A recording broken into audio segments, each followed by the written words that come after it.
Bonjour, j'espère que vous allez bien, car aujourd'hui je vous propose une petite production écrite niveau A2. Si vous êtes nouveau ici, je vous invite à liker la vidéo, à vous abonner et à laisser un petit mot en commentaire. Dans la description de cette vidéo, je vous laisse également le lien de mon livre Comment mieux écrire en français si vous avez des difficultés avec la production écrite. Et si vous allez passer le DELF A2, B1 ou B2, il y a également l'entraînement aux examens blancs du DELF. Bon, on commence? Qu'est-ce qui dit notre consigne? Tu veux partir en week-end avec des amis, mais tu n'as pas assez d'argent. Écris un message à ton frère pour lui demander de l'aide. Explique la situation et dis combien d'argent tu demandes. Votre message doit faire entre 60 et 80 mots. Qu'est-ce qu'on a là? Il y a un contexte dans lequel il faut écrire à qui. Donc, on le sait, on écrit un message à ton frère, dans ce cas-là, mon frère. Pour quelle raison? Pour demander de l'aide. Quel type d'aide? Donc, j'ai besoin d'argent. Pourquoi? Parce que je n'ai pas assez d'argent pour mon voyage. Donc, je vais expliquer la situation et ensuite, je vais dire combien d'argent j'en ai besoin. D'accord? Super important aussi car il y a une quantité à respecter. Donc, au moins 60 mots au minimum et au maximum 80 mots. Ici, j'écris à mon frère. Est-ce qu'il faut ajouter un titre? Pas forcément. Pourquoi? Parce que si j'écris à mon frère, je peux partir du principe, il ne me dit pas s'il faut écrire une lettre. Au contraire, il me dit écris un message. Donc, pour écrire un message, je n'ai pas besoin d'ajouter forcément un titre. Imaginez qu'on va envoyer un SMS. D'accord? Bien. Comment est-ce qu'on commence ces messages-là? Je vais écrire à mon frère. Donc, je peux dire par exemple, salut, frérot. Frérot, c'est assez informel. C'est une façon d'appeler notre frère, mais c'est une façon qu'on utilise. Ah, mais est-ce que je peux dire bonjour Paul, par exemple? Bonjour mon frère. Salut mon frère. Oui, toutes ces formules sont acceptées. D'accord? Ensuite, on peut commencer par une phrase d'introduction, comme par exemple, j'espère que tu vas bien. Donc ici, on a déjà fait notre petite introduction, juste parce qu'il s'agit de mon frère, donc je montre un petit peu d'intérêt. Ensuite, on peut dire la raison, donc explique la situation. Je vais commencer par là. Donc, je veux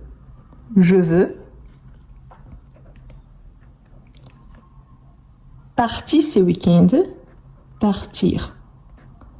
ce week-end, vous pouviez utiliser d'autres sujets, comme par exemple, vous allez acheter quelque chose d'autre, un cadeau, offrir un cadeau à quelqu'un, acheter des vêtements. La situation, c'est à vous de décider. D'accord? Donc, la mienne, c'est que je vais partir ce week-end. Et où est-ce que je veux partir? Donc, je veux partir ce week-end avec mes amis. C'est n'importe quels amis, ce sont les miens. C'est pour ça que j'utilise le possessif pluriel, mes amis. Où je vais partir? Je vais partir à la plage. Ici, je peux ajouter une petite précision. Par exemple, en Côte d'Azur. Côte d'Azur, c'est une région ici en France. Donc, c'est pour ça que j'utilise des majuscules. Côte d'Azur, et la préposition en. Avant les régions féminines, on utilise on. Mais il y a un souci. Donc, je peux ajouter mais. Je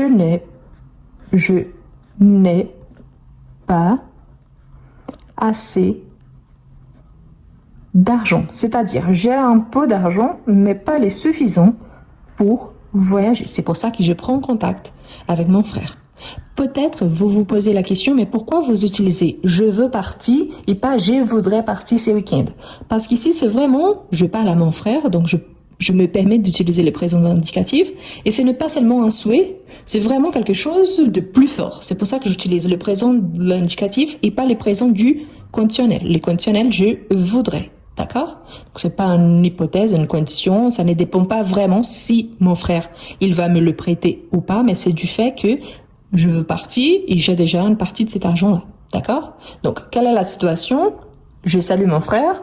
Ensuite, j'explique la situation. Je veux partir ce week-end avec mes amis à la plage, en Côte d'Azur, mais je n'ai pas assez d'argent. Ça, c'est la situation. Donc, j'explique la situation. Il faut que je dise combien d'argent j'en ai besoin. Donc, je vais ajouter cette information. Est-ce, donc ici, est-ce que, je vais poser une question. Est-ce que tu peux me prêter, est-ce que tu peux me prêter, n'oubliez pas les accents, ici il y a un joli chapeau, un circonflexe, est-ce que tu peux me prêter 300 €? 300 €. Pourquoi 300 €? Parce qu'il faut l'argent, un petit peu plus d'argent, je pars à la plage avec des amis, peut-être j'ai prévu quelque chose de plus cher. Donc 300 €, s'il te plaît. N'oubliez pas, s'il te plaît également, il y a un petit chapeau sur le i. Il s'agit d'une question, car elle commence avec est-ce que. Donc, je pourrais reformuler. Peux-tu me prêter 300 € s'il te plaît? Oui. Tu peux me prêter 300 € s'il te plaît? Oui. Ici, j'ai ajouté le est-ce que même s'il s'agit d'une formule écrite, justement car il s'agit de mon frère. Donc, je me permets d'utiliser est-ce que. Mais normalement, je vous rappelle que pour un texte, normalement, on fait l'inversion verbe-sujet. Peux-tu me prêter 300 €? C'est le style le plus utilisé quand il s'agit de style écrit. D'accord?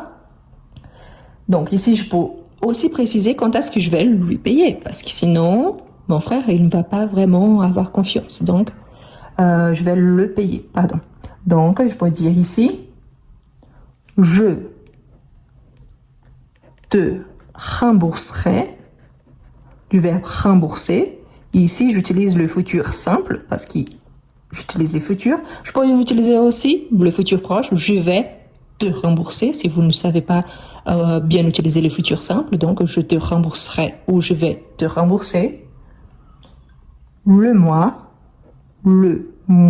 Surtout, n'oubliez pas le S. Moi sans S, c'est de moi-même. Moi avec S, c'est les mois de l'année.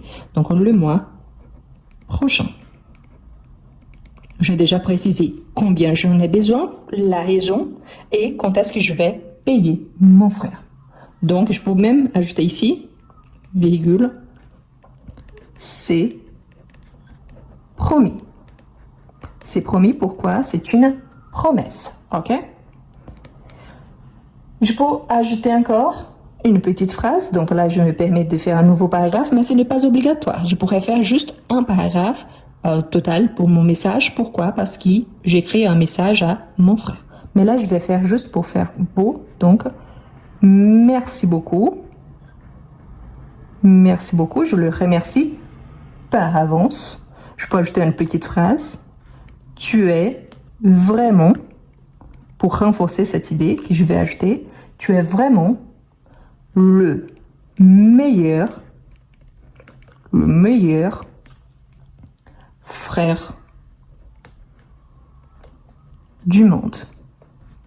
Ici, une petite technique pour essayer de le convaincre. Donc, tu es le meilleur frère du monde.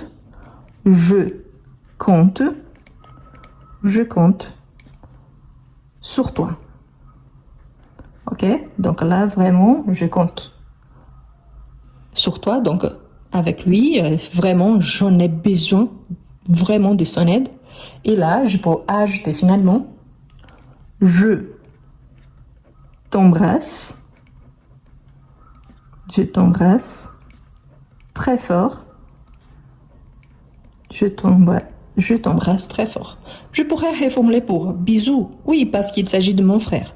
Gros bisous, je vous embrasse. Non, pourquoi? Parce que c'est mon frère. Je l'ai tutoyé au long de tout mon texte. Donc, ici, je ne peux pas dire je vous embrasse. Je dois utiliser je t'embrasse. Mais il y a d'autres formules pour la conclusion. Est-ce que j'ai besoin de signer? Pas forcément. Pourquoi?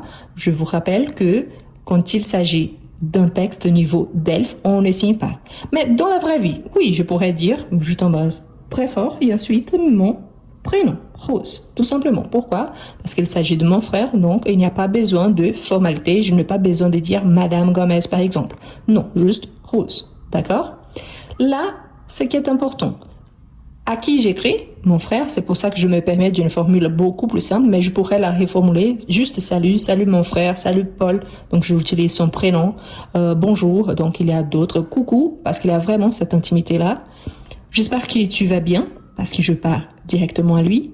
La situation, je veux partir ce week-end avec mes amis à la plage, en Côte d'Azur, mais je n'ai pas assez d'argent, donc je donne même des précisions où j'y vais, avec qui je vais, donc j'utilise bien les prépositions en général, ça c'est important.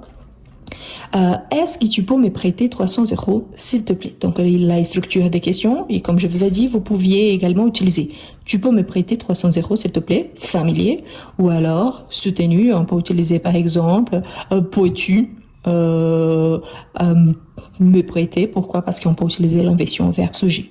Je te rembourserai ou je vais te rembourser, les deux sont corrects, le mois prochain, c'est promis. Merci beaucoup, tu es vraiment le meilleur frère du monde. Je compte sur toi, je t'embrasse très fort. Et là, seulement dans la vraie vie, on va signer. Sinon, dans une évaluation, ce n'est pas obligatoire. Ce qui n'est pas obligatoire, ni le titre, ni signer à la fin. La dernière chose, c'est super important, mon message doit faire entre 60 et 80 mots. Je comptais pendant que j'écrivais, mais je raconte avec vous. Je vous rappelle que tout ce qu'il y a entre deux espaces en blanc, c'est considéré un mot. Par exemple, A, tout seul ici, c'est considéré un mot. 300, c'est un chiffre, mais c'est considéré un mot. La ponctuation, je ne compte pas.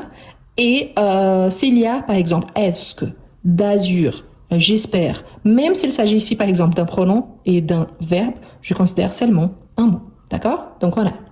1, 2, 3, 4, 5, 6, 7, 8, 9, 10, 11, 12, 13, 14, 15, 16, 17, 18, 19, 20, 21, 22, 23, 24, 25, 26, 27, 28, 29, 30, 31, 32, 33, 34, 35, 36, 37, 38, 39, 40, 41, 42, 43, 44, 45, 46, 47, 48, 49, 50, 51, 52, 53, 54, 55, 56, 57, 58, 59, 60. J'ai déjà le minimum. 61, 62, 63, 64 mots. Parfait. Pourquoi? Car si je me trompe, au moins je vais avoir le minimum demandé, 60 mots, et je ne pas dépasser le maximum.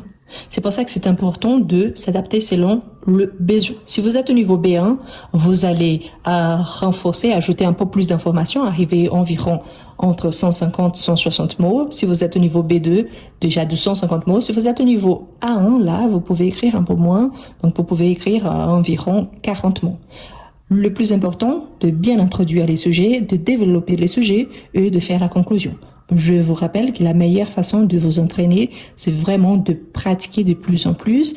Donc, dans la description, je vous laisse ici et aussi à la fin, comment mieux écrire en français. C'est excellent, c'est un e-book, c'est un livre directement pour ceux qui ont des difficultés avec la production écrite. Il ne s'agit pas de astuces de grammaire. Une astuce de grammaire, l'utilisation des temps verbaux par exemple. Si j'utilise les présents, ici j'utilise les futurs simples. Non, ce n'est pas ça. C'est vraiment de comment commencer, comment donner les arguments, donc comment m'y écrire en français. Et si vous allez passer le DELF A2, B1 ou B2, il y a les examens blancs du DELF. Pourquoi? Parce qu'il faut maîtriser la structure et il faut bien connaître les temps que vous avez pour faire votre évaluation, savoir quel est le modèle attendu. Donc, entraînez-vous. Donc, je laisse toutes les informations dans la description de cette vidéo. Merci beaucoup et à la prochaine. Est-ce que vous avez des difficultés à écrire en français? Est-ce que vous êtes capable de comprendre mais vous n'arrivez pas à bien écrire? Vous êtes capable de lire en français mais vous avez du mal à développer un petit texte? Eh bien, je m'appelle Rose Gomez, je suis franco-brésilienne, diplômée en lettres modernes et je vous présente Comment mieux écrire en français? Un livre conçu pour vous, quelqu'un qui aimerait bien écrire en français. Le livre présente 11 unités, parmi lesquelles vous retrouverez toujours des astuces précieuses pour améliorer votre niveau. À chaque fois, vous aurez des explications suivies des exemples et des suggestions de lecture. Et en plus, à chaque fois, il y a un exercice au niveau débutant, en fait plusieurs exercices, suivis des exercices au niveau intermédiaire.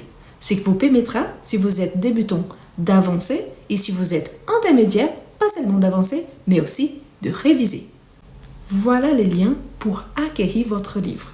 Vous pouvez copier-coller sur votre page de recherche et vous pouvez le trouver aussi dans le premier commentaire et dans la description de cette vidéo. Je vous invite également à utiliser les codes apprendre et comme ça, vous aurez une jolie réduction. Ne ratez pas cette occasion de bien apprendre à écrire en français.